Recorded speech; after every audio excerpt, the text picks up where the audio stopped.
In many of my most cherished and authentic childhood memories, coffee was always present.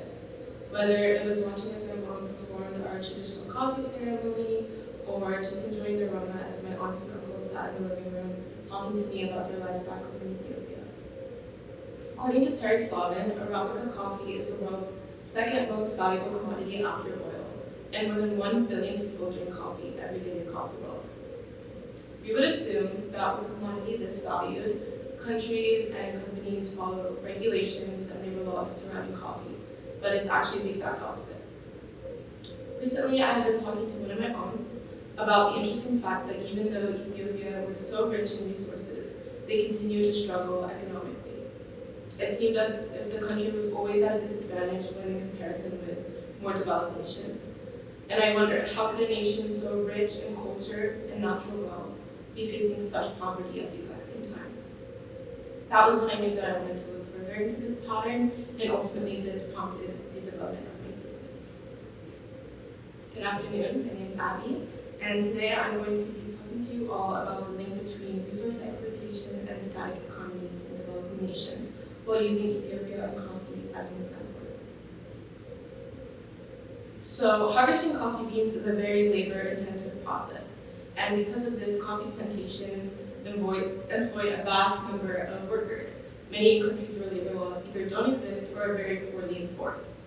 And these farmers often end up working for very corrupt governments or agencies in order to make the most amount of profit. Many of these coffee plantation workers also consist of children, sometimes as young as 6, who are working to help support their families. Not only are they subject to unfair wages and job insecurity, but they also constantly face hazardous working conditions. Beyond labor, the drive for higher profits also leads to environmental degradation, and unsustainable farming practices deplete Ethiopia's land and resources, and it strips the soil of its nutrients, leading to long-term agricultural instability as well. Additionally, with increasing climate change issues happening globally, there are decreased levels of biodiversity and agricultural productivity, and this is leaving the coffee industry at a big risk for disruption. On my most recent trip to Ethiopia, about 3 weeks ago, I had the pleasure of talking to some of my relatives who work in the coffee industry.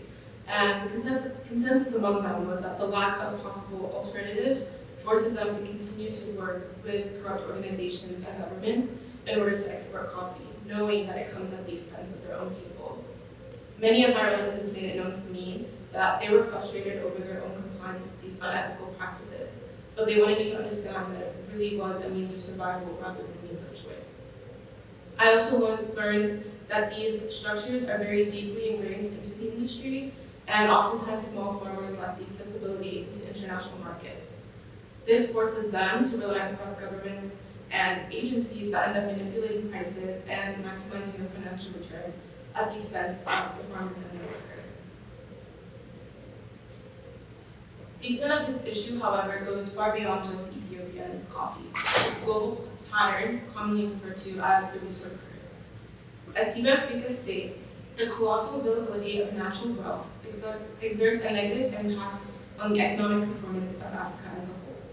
In other words, the more natural resources are available within a country, the more that country is likely to fall behind economically. Without strong institutions and infrastructures in place, those resources are easily exploited, leaving wealth in the hands of a few while the rest of the population continues to struggle. Many of these countries also become dependent on one of their resources, hindering long-term economic development since resources can be volatile. In the specific case of Ethiopia, coffee exemplifies how a single valuable export commodity can become a double-edged sword. And while coffee accounts for a significant amount of Ethiopia's exports and supports the livelihoods of millions of people, the country has struggled to translate this wealth into widespread sustainable economic development.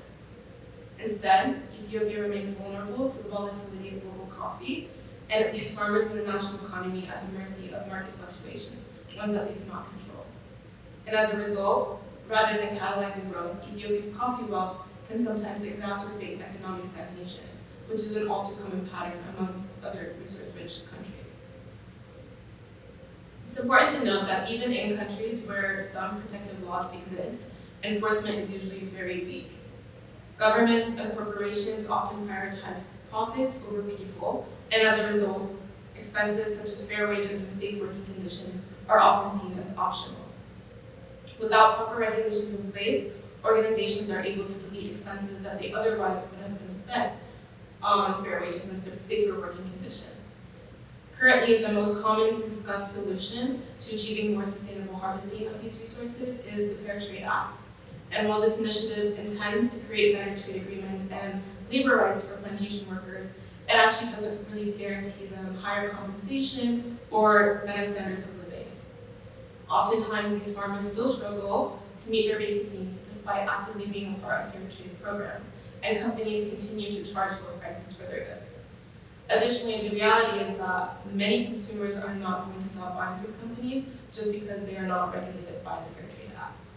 So even if the Fair Trade Act could help farmers get more rights, there has to be some type of intermediary organization that convinces these big companies and governments of the initiative's importance, and also that ethical sourcing is not just a moral imperative, but also a path towards long-term sustainability and economic growth. It was at this point that I began to wonder if there were any other alternative approaches to achieving economic growth that these developing nations could take. And I wondered, how is it that certain developing countries have managed to create high-income economies, and why isn't the same happening to countries like Ethiopia? One of the main reasons for this was because many developing nations such as Ethiopia are heavily dependent on a single resource, which results in them being stuck in this ongoing cycle of low economic growth. Developing countries have to recognize the importance of diversifying their economies by investing in various resources instead of depending on a single commodity, such as coffee. This would also, of course, require governments to reassess the ways in which they promote economic development as well. Another alternative method was known as regenerative agriculture. And in Brazil, actually, farmers have found that this method can grow coffee sustainably and keep farm soil resilient at the same time. This method has also proven to lower carbon dioxide emissions. However, it's a method that can only become a possible solution to protecting the land, communities, and ecosystems of countries with increased interest and support from governments of these developing nations. So what implications does this all have for the future?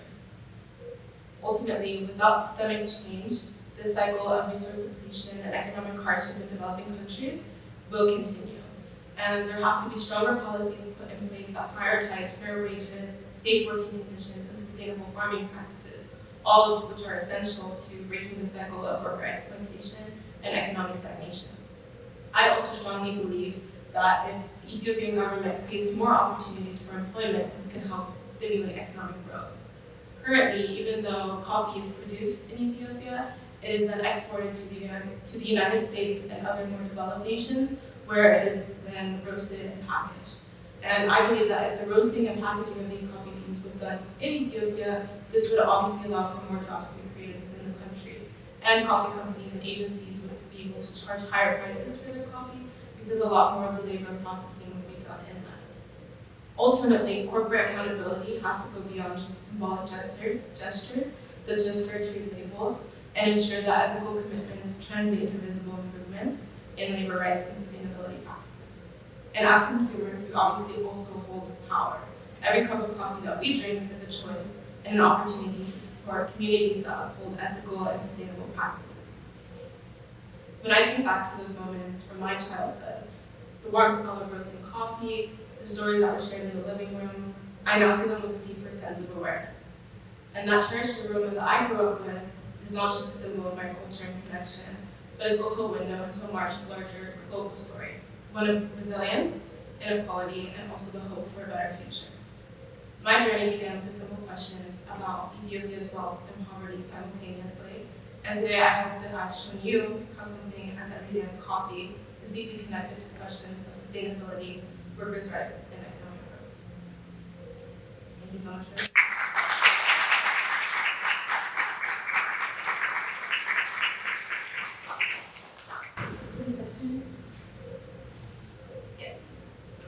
Beyond coffee and producing coffee in Ethiopia, what are other resources that Ethiopia could use to diversify their economy?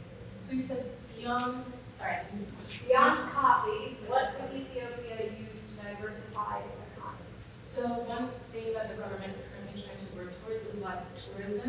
So they're really trying to build up their country to attract either foreigners to come in or also just to bring back diaspora. So diaspora are people that were born in Ethiopia but ultimately moved out for either better schools or better jobs. So attracting those people to come back in. But like I stated, one of the bigger issues with that, the second reason is that there aren't a lot of employment opportunities. So the government needs to really work on pushing for more employment, more jobs, better schooling within the country. That way people want to come back, and that way also tourism and stuff can be pushed as well. But I do think that's a strong thing that they should move into. Yes. While you were presenting, I was looking toward the Trump status, and I saw that you oversee the diversity. Do you think this will further perpetuate the stagnation in the country? I think it'll probably further perpetuate it. I don't see it necessarily making it that much worse, just because the current situation is really bad and has been for a while. I know, so the last time that I visited was 3 weeks ago, before that was a couple of years, and just seeing the increase in the price of everything, inflation, everything is just really bad currently. So I think definitely the tariffs will continue to perpetuate that, but I don't necessarily see it making that big of a difference right now, just because. So recently, China has come to be a lot with their billions of investment in these guys, specifically in Ethiopia. They hear informative media. What do you think about the foreign government being involved in the economic infrastructure of the country, especially in Ethiopia? I do think that obviously it has some benefits, foreign investments, but I also think sometimes those foreign investments and foreign companies coming can take away opportunities from the people within that country. And I do think it ultimately leads to forms of gentrification as well. So, and that has been seen with a lot of the Chinese companies moving in. So I think it has pros and cons to both of it, but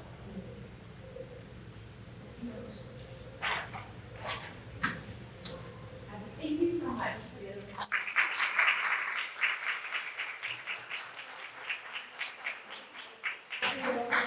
And give Abby the cord and the stole that she'll wear at graduation. And this represents her accomplishment not only with this impressive year-plus long project, but also everything that Abby has contributed as an honors student while at St. Edward's. So I hope she'll wear it with pride at graduation and every day in her new life in New York because of your